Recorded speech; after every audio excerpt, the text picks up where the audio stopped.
Butaya Tiri yang menjadi tersangka penculikan dan pembunuhan Alvaro ditemukan meninggal dunia di ruang konseling Polres Jakarta Selatan. Lantas apakah kasus ini bisa terungkap terang benderang? Sudah bersama kita Ibu Sayem yang merupakan nenek dari Alvaro dan juga Hanifah Hasna, kriminolog Universitas Indonesia. Selamat malam Mbak Hanifah, selamat malam Ibu Sayem. Selamat malam Mbak Cynthia, selamat malam Bu Sayang. Selamat malam. Ya, sebelumnya kami ingin menyampaikan duka yang mendalam kepada Ibu Sayem dan juga keluarga atas apa yang sudah menimpa adik Alvaro, Ibu Sayem.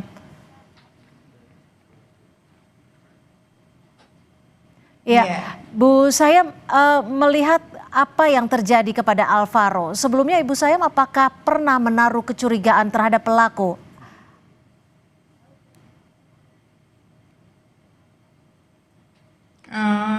Keluarga sih nggak ada kecurigaan karena ayah tirinya Alvaro itu kan sama keluarga saya sama Alvaro tuh baik, nggak ada masalah apa-apa. Maksudnya sama Alvaro pun juga deket. Mhm. Ini kan juga sempat disebutkan bahwa selama 8 bulan proses pencarian, saudara Alex ini yang juga ayah tiri dari Alvaro sempat ikut membantu pencarian. Saat itu adakah gelagat tertentu yang sempat dibaca dari keluarga Alvaro, Bu Sayem? Tidak ada kecurigaan. Soalnya dia tuh pokoknya sama keluarga saya tuh termasuk orang baik, istilahnya nggak ada masalah apa-apa gitu. Mhm, mhm. Jadi keluarga tidak pernah menaruh kecurigaan apapun. Untuk sikap ataupun selama 8 bulan itu sempat bertemu dengan keluarga Alvaro juga dengan Bu Sayem, Pak Tugimin.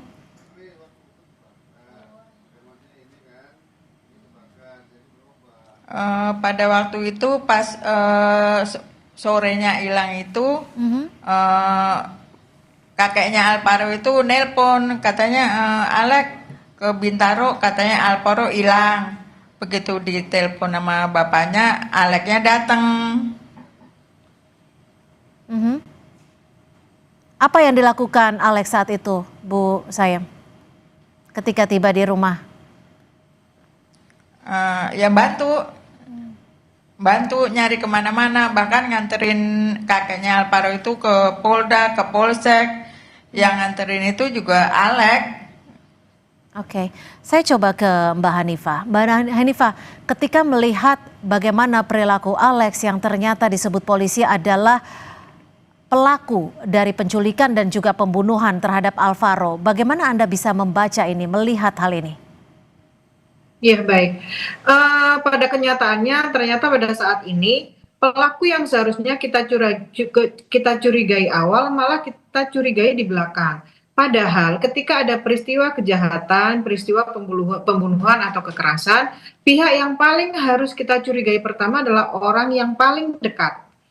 Lalu siapa yang paling akhir bertemu dengan korban? Nah, ketika ini diabaikan berarti ada unsur-unsur yang mungkin dilalaikan atau memang pelaku memang memiliki pseudo moralisme di mana seseorang yang bisa mencitrakan dirinya sebaik-baiknya, semulia-mulianya sehingga orang di sekitar sampai tidak mengira kalau orang tersebut sebetulnya adalah pelakunya.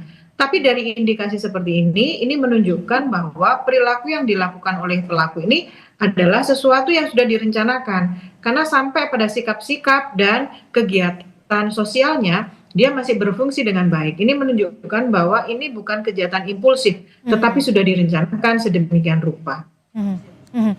Bu Sayem, kalau dari pihak keluarga sendiri melihatnya apakah kasus penculikan dan pembunuhan ini memang murni hanya dilakukan oleh ayah tiri dari Alvaro saja? Apakah ada dugaan pihak lain yang ikut terlibat? Kalau saya kurang dengar sih ada itu Alex sendiri katanya. Hmm. Ibu sempat bertemu tidak ketika Alex ayah tiri Alvaro ini ditangkap oleh polisi? Enggak tahu. Mhm. Kalau dengan mohon maaf sebelumnya Bu Sayem, bagaimana pihak keluarga melihat dan juga membaca hubungan Alex dengan ibunda dari Alvaro?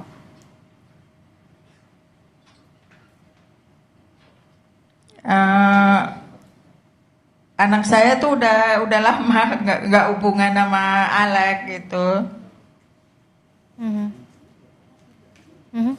Eh, tapi dari pihak keluarga baik kakek dan nenek tetap masih berhubungan dengan Alex ya Bu ya, meskipun Mbak Arum tidak berhubungan dengan Masih, Alex ya. Oke.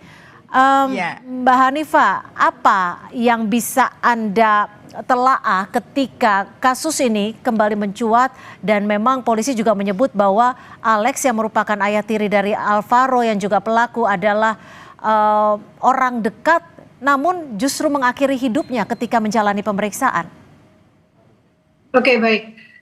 Ketika dia mengakhiri hidupnya, sebetulnya ada beberapa dinamika yang terjadi pada dirinya ya. Karena dari awal pelaku sudah mengkondisikan bahwa dia bukan pelaku sebenarnya dengan melakukan drama sedemikian rupa sehingga masyarakat dan keluarga percaya bahwa dia bukan pelakunya. Bisa jadi ketika dia ketahuan dan dia dalam kondisi dititipkan itu menjadi pukulan yang sangat berat.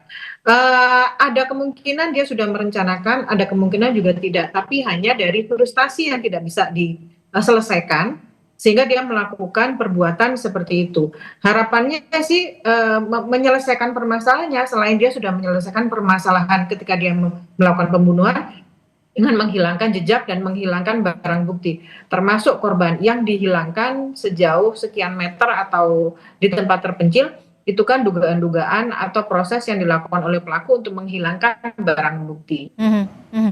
Ini kan dugaannya bahwa Alex ini melakukan. Ini sebetulnya adalah upaya biasa. Mbak Hanifah. Ya, ya Mbak Cynthia, Ya, saya mendengar Mbak ya, Cynthia. Mbak Hanifah, kalau memang ini dugaannya Alex melakukan penculikan dan pembunuhan terhadap Alvaro ini karena ada rasa marah, ada rasa dendam terhadap ibu Alvaro. Apakah ini termasuk hal yang seharusnya bisa dibaca oleh polisi ataupun keluarga ketika 8 bulan masa pencarian? Oke, baik. Sebetulnya Mbak, hubungan keluarga, hubungan keluarga rentan, misalnya nih ada keluarga baru, yaitu ada ibu tiri atau ayah tiri, Mhm. itu sebetulnya memang dalam kondisi red flag. Nah, ini bisa ketahuan oleh masyarakat atau lingkungan sosial atau lingkungan keluarga terdekat. Hanya saja ketika si pelaku ini memang bisa menunjukkan dirinya sebagai orang baik, memang agak tidak terlihat. Justru yang terlihat adalah korbannya. Korbannya di mana sekarang ini sebetulnya yang paling utama adalah ibu musuh, misalnya maaf, musuh dari Ali ini adalah istrinya, tapi karena tidak ada berarti dia mencari objek yang rentan. Nah, objek yang paling rentan adalah Alvaro. Jadi dia ingin melakukan menyampaikan kemarahannya, melampiaskan kemarahannya terhadap orang yang salah gitu. Hmm. Nah, orang yang salah ini memang sudah diindikasikan mencari orang-orang yang paling lemah. Kenapa dia mencari Alvaro? Karena anak kecil itu tidak mungkin melawan. Yang kedua, dia tidak mungkin melaporkan. Nah, anak kecil itu mudah dimanipulasi. Nah, hal ini yang dilakukan oleh pelaku untuk menyakiti lawan yang sebenarnya, yaitu dengan menghilangkan nyawa atau membuat seseorang yang paling dicintai oleh musuhnya itu menjadi hilang nyawanya. Seperti itu, Mbak Cynthia. Bu Sayem, ketika situasinya saat ini terduga pelaku ataupun tersangka ayah tiri dari Alvaro ini sudah mengakhiri hidupnya. Lalu bagaimana pihak keluarga ingin kasus ini berjalan? Ya, keluarga udah nggak bisa berbuat apa-apa ya karena tersangka kan udah nggak ada. Kalau dari keluarga sendiri terakhir bertemu dengan Alex kapan, Bu Sayem?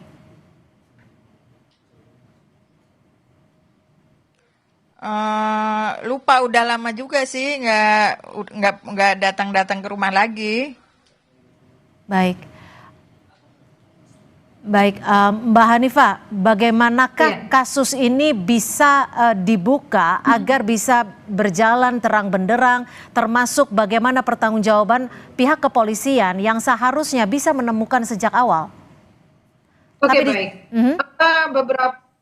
Beberapa orang menyampaikan bahwa ketika pelaku itu sudah tidak ada, kasus ini tidak bisa dilanjutkan. Padahal secara kriminologis, kejahatan itu bukan melulu hanya si pelaku, tetapi bagaimana pola kejahatannya, bagaimana apa motif dibalik tindakan ini, bagaimana alur peristiwanya, dan siapa saja kemungkinan yang menjadi orang-orang yang terlibat di dalam situ. Oke. Jadi apakah kasus ini berpotensi menjadi contoh untuk kasus-kasus yang lain?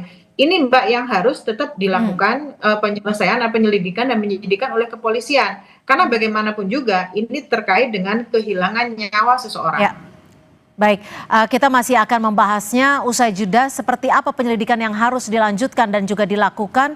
Kita masih akan membahasnya usai jeda bersama Mbak Hanifah. Tapi untuk Ibu Sayem, terima kasih sudah memberikan waktunya di Sapa Indonesia Malam. Sekali lagi kami juga ingin menyampaikan duka yang mendalam untuk apa yang terjadi terhadap anak Alvaro. Terima kasih Ibu Sayem dan tetap bersama kami di Sapa Indonesia Malam.